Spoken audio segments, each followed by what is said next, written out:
This is John Drabinski, and you're listening to the Black Studies Podcast, a series of conversations examining the history of the field. Our conversations engage with a wide range of activists and scholars, senior figures in the field, graduate students, and everyone in between, culture workers and political organizers, in order to explore the cultural and political meaning of Black studies as an area of inquiry and its critical methods. Today's conversation is with writer and critic Dionne. In addition to a number of pieces in popular and writerly venues, she is co-editor with Jill Straus of Slavery's Descendants, Shared Legacies of Race and Reconciliation from 2019, and the author of Go Back and Get It, a memoir of race, inheritance, and intergenerational healing from 2023. In this conversation, we examine the role of study in creative writing, the place of memoir and storytelling in the study of Black life, and the intimacy and social significance of Black writing. Good afternoon, Dionne. How are you? Hi, I'm good. Well, I'm extremely excited to have you on the podcast and get your voice as part of this series.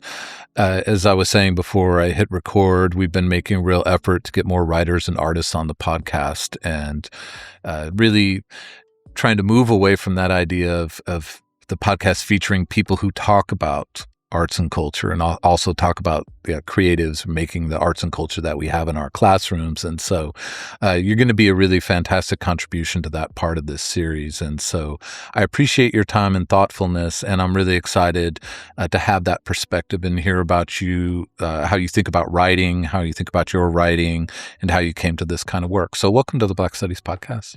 Thank you. I'm so excited to be here. Really looking forward to it. Well, we'll have a chance, of course, to talk about your writing, about how you think about it in relation to the history and the future of writing about Black life.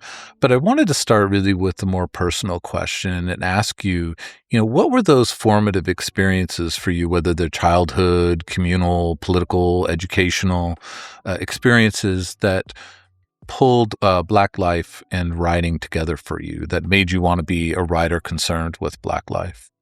Yeah, I think for me, a variety of different things. First of all, I grew up, where I grew up, the place where I grew up in a town that was pretty diverse, actually, initially. My first town was a little town in rural South Jersey, right outside of an Air Force base and an Army base. So most of us were there because one of our parents, was in the military or retired from the military. And as you can imagine, that meant that people were from all kinds of backgrounds. Mm-hmm. And even also some fathers, usually, who may have been stationed overseas and married someone overseas and brought them back and started a family. So I grew up in a pretty... initially in a pretty diverse neighborhood. And then when my father left the military and went into, working at a corporation, we moved to North Jersey, and it was a very different experience. Mm. And that, was a different experience, racially, as well as class. I became much more aware then when we moved that they lived next to people who had money like them too, not just who looked like them. Uh-huh. So I became very aware of that. But also, I think what informed my experience of really wanting to write about Black experience was, being surrounded by generations in my family. So when we lived in South Jersey, I lived really close to my paternal grandparents. They lived 7 miles away, and I would see them all the time. And they had been sharecroppers. And sometimes I'd get to go home with them to visit their families. So we'd go to Arkansas and Oklahoma, where they were from, and we'd visit the land that they had grown up with, tending. So I had this kind of rich, deep connection, actually, to my family's place in the American story, but it was so detached from my understanding of our place in the American story because of the way that that story was talked about in school. So even though I was surrounded by this rich history, this personal history that also reflected our country's history, I didn't think I had any story. because I never heard it reflected back when I was in school. Ah. In school, it was always about like immigrant story, and I was never included in that. Mhm. That was people who'd come from Europe, you know? Mhm. um, and slavery, frankly, just wasn't talked about until Roots, actually, which I did get to watch a little bit with my parents, and that was kind of a revelation. And that was also a part of, wait a minute, these are stories that are familiar, somewhat familiar to me, you know? Mhm. And Mhm. so that idea of like, yeah, there is a place for our story in this greater story came back to me. Um, and I always loved to write. I, as you know, as young as 7, I was writing. That was one of the first gifts I remember my parents giving me was a little like one of those journals that had a lock and key, Yeah. because I was always making up stories, you know. Um, I think I understood from a young age that I would be like creating stories, but I would say probably as I got to be like nearing teenage years that my family's stories or Black people's stories and our contribution to American history started to enter my consciousness. How did that follow you after high school? I'm interested because, from what you've said, it's sort of like there's this sense of, as you said, like a family story, but this really fragmented sense of how that even has a connection to a national story. And it's funny how Roots across this podcast comes up regularly as this kind of interruption of exactly these kinds of I don't know what you call like a kind of disjointure or something has a missing connection. And then school sounds like it's not a place where this is sort of, cultivating a sense of storytelling that then translates into your writerly life. How did that follow sort of after high school? Yeah, yeah, that's like it. Yeah, the like roots sort of like filled in this dissociation, right? What I Hmm. feel like our country has, you know. And for me, I saw roots probably just a few years, maybe just a year or two before my grandfather told me something really important about our family's history of, enslavement. So, him telling me that story really, really stayed with me and just kind of like embedded in me. So that, when I went, so by the time high school came around, I was definitely um, loved history, loved English, was loving it all. But again, like, honestly, I'm hard pressed to tell you of a Black writer that we studied Hmm. in high school. Seriously, like, it would be really hard for me to tell you that. So that by the time, and by the way, in high school, I decided to do an exchange year, and I lived in Brazil for a year.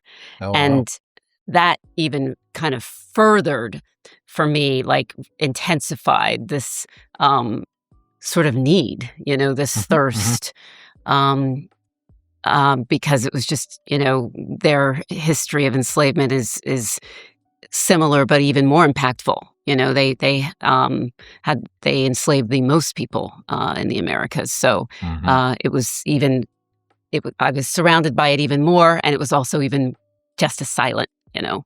So I think it intensified that need. And so I would say that, like, sort of further silence around it in high school made me so excited to get to college and see that I could take African American history classes. Yeah, yeah. This was, like a revelation. Oh my gosh. And even though that wasn't my major, I was majoring in journalism. But I took as many as I could. Frankly, I probably should have done a double major or at least a minor. I'm sure I took so many that I would have easily qualified for having that as at Hmm. the very least a concentration. But it was, I mean, it just opened up.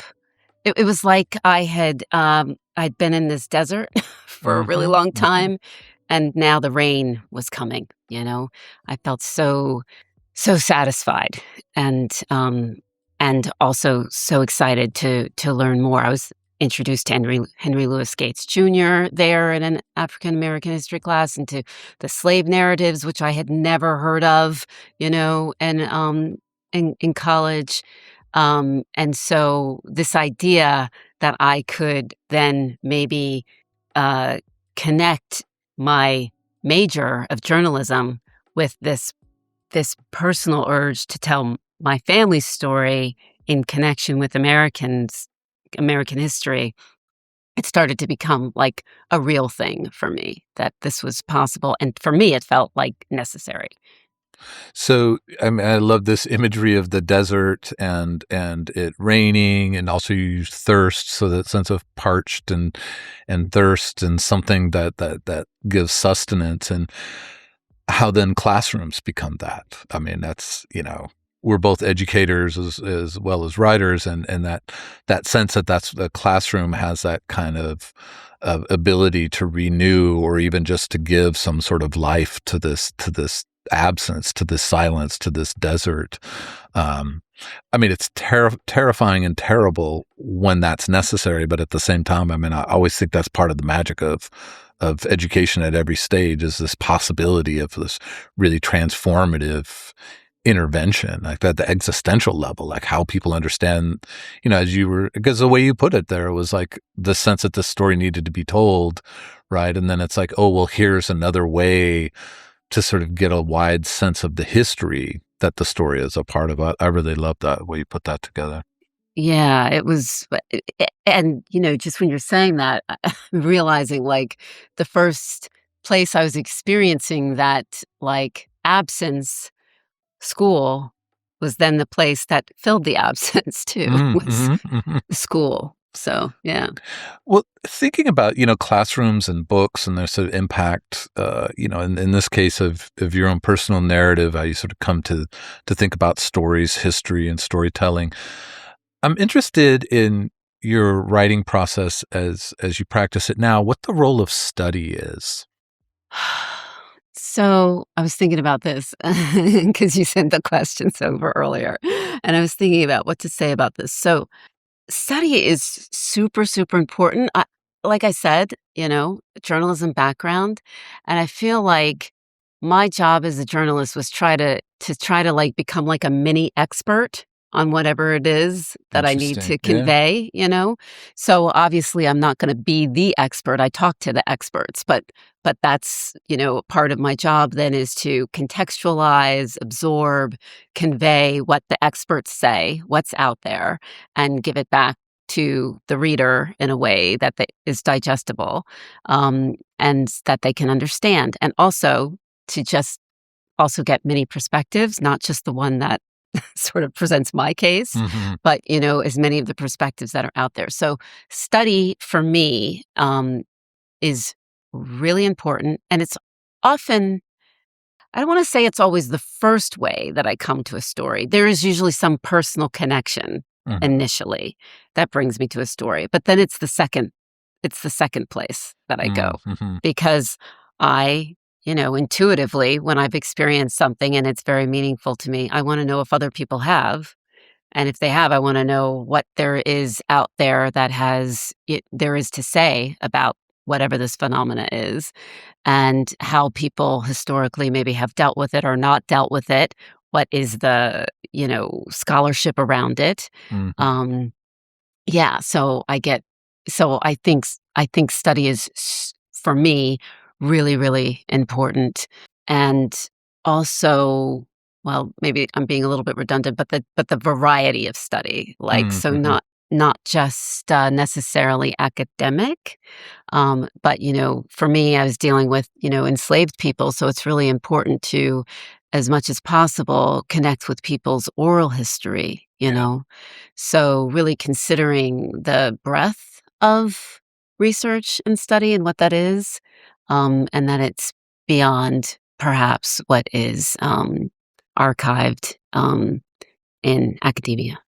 Yeah, I was thinking as you were talking about talking just now about the earlier remark you made about your grandfather sharing something with you about your family's experience of enslavement, and I was thinking to myself, obviously, and partly in anticipation to this question, about how that's like a first study, not a first, but that is a really important form of study, as you put us, or oral tradition, right? That's not just 100%. Yeah, yeah. in the way it's not just a story to be retold, but it's I don't know how to put it, but it's content and analysis and as you say, full of silences, but also loudnesses, and so that really, I love that as a sort of introduction to this idea of what study can possibly do in the broadest sense. 100%. If my grandfather had not told me that story, I would have had nothing to write about. Like Wow, amazing. him saying, that his grandfather had been, he didn't say slave, but I kind of put it together. He said that his grandfather had owned a plantation and that his grandmother worked on it.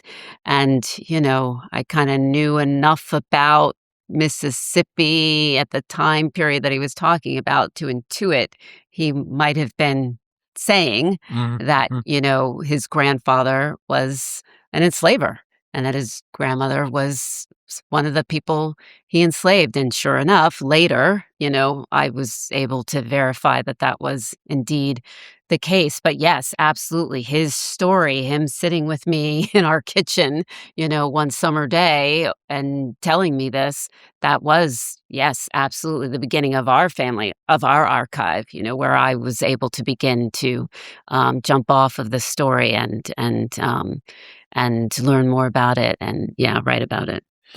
And and it's, also the archival work or sort of more traditional, what we think of as more traditional scholarly sort of research.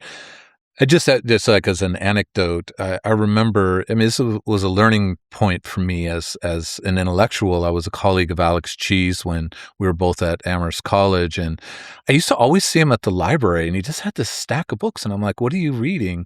And he was like, "Well, I'm trying to write this scene," and he told me, and he's like trying to figure out all these details of this costume and like how exactly you would store like this box full of a trunk full of costumes, and where it would be situated in a home, and what kind of home would have this kind. And I was like, "Oh, is that the novel?" He's like, "No, this is like a paragraph." And I was like, it was that moment where I was like, "That's right, this research that is so central," but also knowing that his own research had to do with reflection, right, in Yeah. conversation. So Oh my gosh, I can't believe you brought up Alexander Chee. He's one of my favorite writers. I learned so much from him. He's amazing.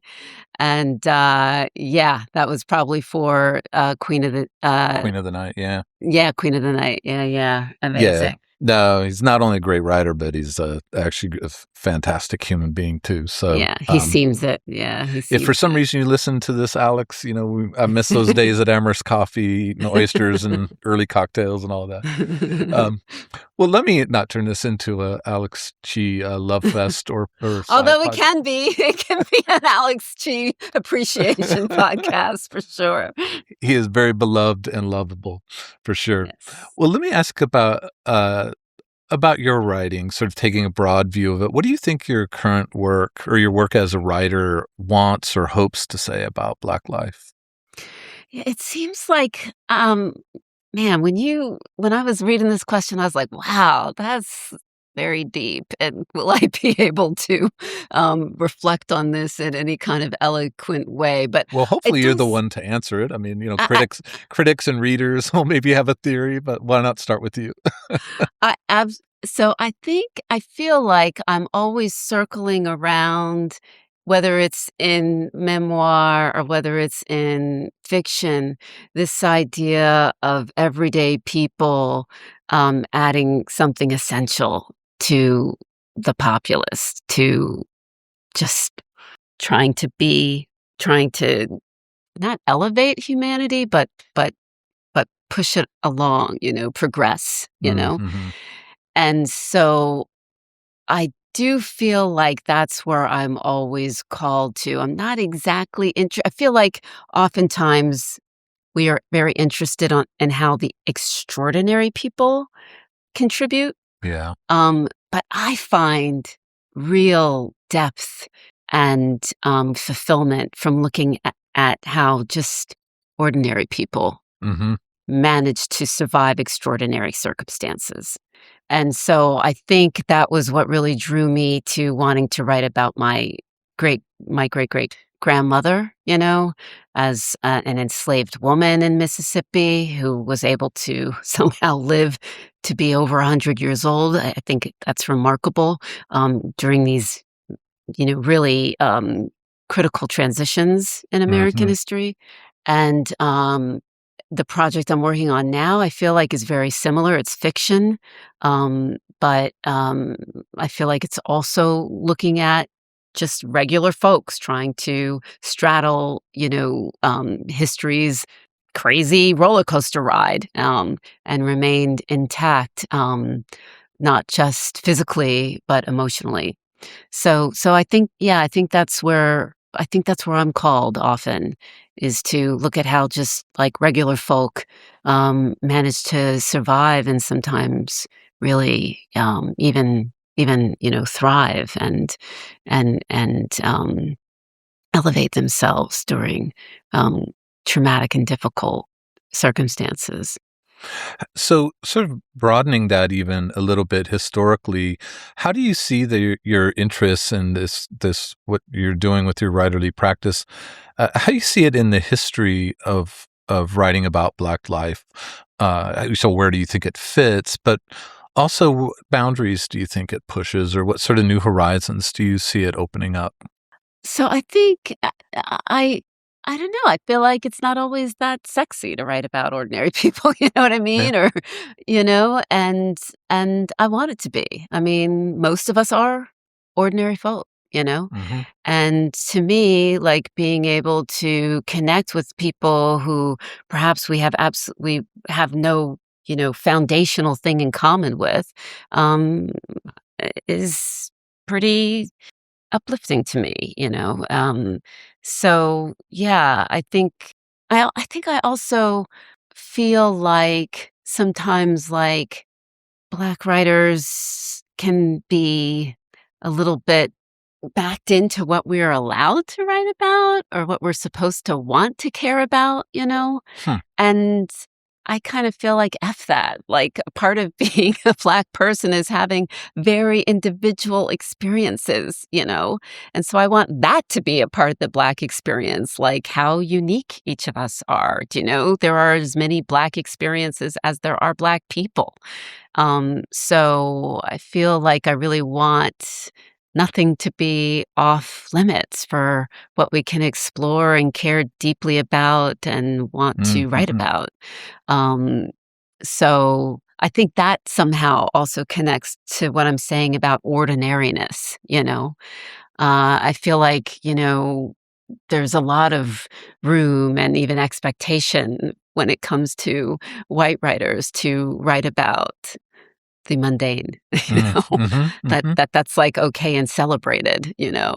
But when Black folks do it, it's like 5,000 think pieces on whether or not that was okay to write. You know what I mean? It's Hmm. okay to write about slavery, or now, nope, no more writing about slavery. That's over. And we need to be. Why are we just trafficking in trauma writing? And it's like it's not trauma writing. Like, I mean, maybe some of it is, but I don't want to be reductive. Yeah. It's So. it's funny. I'm just thinking as you're talking this talking about this last bit about a mid-century, although I should say mid-20th century, since we're heading towards the mid-21st century. I don't like aging. Where all of a sudden, It's an alarming speed. It is an alarming speed. Yes, I cannot believe that a quarter of the century has gone like this. It's amazing. look, I just, as an aside, one of the most violent episodes in my classroom happened this recently at the end of spring semester when one of the students asked me about, well, you were a child of the 80s. And I said, well, I was more a child of the 70s. And the student said the 1970s. Oh, good God. I was like, no, Reconstruction era. Like, what are you asking me? But it was like the 70s was so remote, and I'm like, no. I hear you. Anyway, My novel takes place in the '80s, and I realized, oh my God, that's going to be considered historical fiction. What is going on here? it's before anything was in digital, so Yep. yes. Um, but the mid-century sort of argument, or especially like critique from Ralph Ellison of Richard Wright and the sort of genre of black writing that Irving Howe had really praised about, that black writing was at its best or its most exemplary when it was sociological, that it needed to be making a social statement or having a certain kind of political and social position. And Ellison's argument for, there has to be a sense of voice. There has to be a sense of idiosyncrasy and chance and randomness. Then art for art's sake was the phrase that he sort of got pinned down with. But, it's interesting just to hear you sort of speak to those same kind of pressures in what is this, end of the first quarter or of the 21st century. I'm trying to figure out what the phrase Mhm. is for our moment. But it's interesting that this would be a recurring theme, even though it was such a divisive argument, and really people destroying each other in the 50s and 60s over this, but it persists in ways that is I don't quite know what to make of it. But I was happy to hear you speak a little bit to this as a question about, like, what is the future of writing about Black life. Yeah, I mean, look, I'm gonna read a good book, period. Like, Hmm. that's my interest, And I mean, I do believe that when writers are being artistic, then there is also this sociological aspect that just comes out naturally. Hmm. Hmm. So I don't think they're separate. But I also am not I don't think I want to only read writing that is only for the sake of making a statement. Um, I mean, there's definitely place for that, but Of course, I, yeah. 100%, but it's not all that I want to read, Mm. so yeah, I don't want to be a gatekeeper of what people can write. Mhm, mhm. Um, so, um, so yeah, I don't know. I don't find those arguments really productive. Yeah. I want artists to feel free to create what they need to create. And then the exciting thing is that all the variety of experiences people have with people's Mm, art. mhm. That that's great art. Everybody can have their very specific experience with it. So that's what I wanna champion. And I think as a reader of this kind of thing, I mean, we do look for a person, right? We're like, who is Right? this? And so I love that. And maybe you've already spoken then a little bit to this question. Next question I had for you is to ask you, what do you think Black writing has done particularly well historically, but also what do you think it has not done particularly well? Yeah, my mind keeps going to what we're allowed to write and not necessarily the writing itself. Mhm, mhm. Because when I have a critique about, um, Black writing, it's not really about Black writing, it's about writing. Do you know what I'm saying? Yeah, yeah. So I feel like my critique is more with the boundaries and the parameters that have been placed on artists about what they're allowed to write as Black people or people, you know, um, wanting to write about the Black experience. I feel like that's been that's been the thing that's been wrong. Um, yeah, no. Yeah, it's hard for me to think of a critique of Black writing. Yeah, I mean, I think that writing there is, as you put it, right, is also this broader context of sort of Yeah. what is the institution of writing, what is the culture of writing, and the way those things bear on particular writers. And I'm curious what you think of as sort of exemplary, some of the exemplary accomplishments of Black writing historically. Oh my gosh, so many. I mean, but the first person that comes to my mind is Zora Neale Hurston, and, just, like, creating this masterpiece of a book, um, completely set in a town that's encompassed by all Black people, Hmm. and not needing to have to, make any kind of apologies for that or explanations, just dropping right in. I love that. Same with Toni Morrison. And not a writer, but I think about Julie Dash and Daughters of the Dust similarly, Mm. these beautiful pieces of art that express an experience that is rooted in Black experience. Yeah, those are just a couple that come right to my mind because I think they're my earliest visceral experiences. Just feeling like, oh, that's amazing, and I hope I can do something anywhere near like that. I love that. I mean, it's interesting you mentioned Hurston and Dash. I mean, the amazing examples of what you had been talking about previously about, what you wanted to do with your own writing was to see everydayness or, everyday life, everyday people as not examples of sort of big ideas or big visions or depth and profundity, but actual depth and profundity in worlds unto themselves. Absolutely. Yeah, yeah. I mean, I teach Daughters of the Dust really, at least once a year, and the students, I always ask them, like, what is just the space of this entire film? And they're like, I guess it's just kind of like a small little corner of an edge of an island. But there's also this other space. And then that's where they're really interested in, like, this is like cross Atlantic, it's memorial, it's about all these social, then they get into the substance of the film, but all inside this small space, and that small space. And of course, as you said, like Eatonville is exactly that for Hurston, right? Yeah, absolutely. Yeah, and that is like it is so profound just zeroing in, on this Hmm. one spot, and then it does become this world that speaks to the world. They were amazing. Those were amazing. Those are good, good points of aspiration for any of us as writers and critics. So. North Stars, North Stars. Yes, there you go, North Stars. I like that. Um, So, last question I had for you. What's the one issue or question you'd like to see writers and critics who are concerned with Black life thinking about or asking? Yeah, I always come back to this. I just want everybody to keep talking about reparations, I Mm. just feel like it's super, super important, and here we are, 2026. Once again, there's too many other things happening, so we can't focus on that. We'll get back to it. I feel like that's been, the party line ever since, Um, and I feel like it's really, really important, and I think interestingly, as now we talk about, once again, erasure, right? We made like progress in bringing the history of enslavement and Black people's contribution to this country. We were making progress, and then now, it's not just being silenced but erased, Mm. by this administration.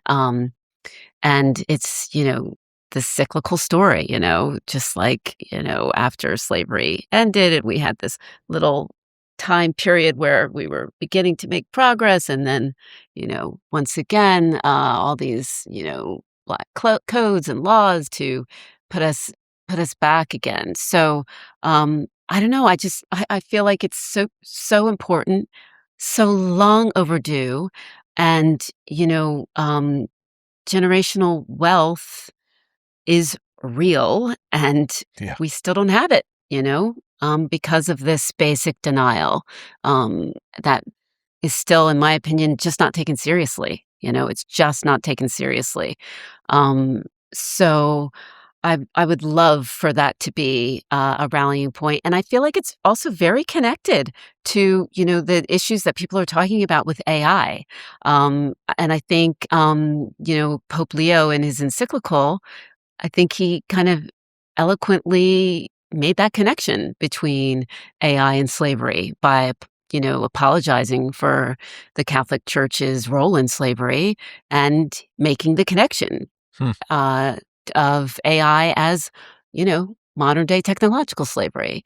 And it's true. Like he says something about like colonizing, Hmm. people's ideas and data, for profit, and exploiting them in the process. So I think that is very true, and I do think that circles back to our need for reparations. What do you think the role is of writers and in sort of making the case for reparations for slavery, but also making the case for there to be a case made, right, to have it circulate as a conversation?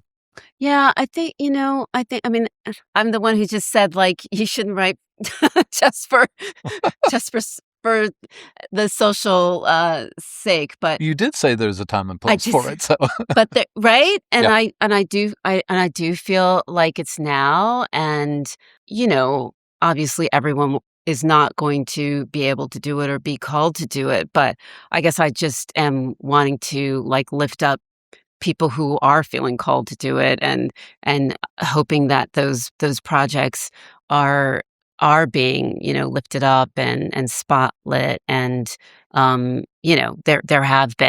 there have been many writers who in their own ways are writing things that speak to this, whether it's like, I don't know, Colson Whitehead and the Underground Railroad, or even actually Nickel Boys, right? Like, in a way, like speaking to this time in history that a lot of people didn't know about. But I think if you are in any way called to it, to Mhm. do it, and then also, as you said, the vast community, right? Because we are a literary community, to do what they can to hold these stories up, and make space for them. I guess that's the best that can be done. I love that. This is a really fantastic place for us to conclude. I think that, I mean, I couldn't agree with you more about reparations. I think this is, I really worry about it, as you really put it directly there, always falling under this, we have other things to do. Other things are more Always. important, whereas it's like, what could be more important than historical justice? I mean, I just don't know. What is the bigger word than historical justice, right? Thank you. 100%, and our money and how difficult of a time people are having is constantly brought up, and so why not make the connection to, yes, and Black people are feeling the brunt of that, and if we look at why historically, it's because there is a debt that has never been paid that continues to affect us generation after generation. Yeah. And also, just to recall something else you had been, this was more sort of mentioned off to the side, but when you were talking about these sort of this sort of gatekeeping or boundary keeping around what should or should not or can and cannot be written about by Black writers. I mean, I encounter it in my classrooms a lot, especially when I teach film classes where students are like, "Oh, not another film about slavery."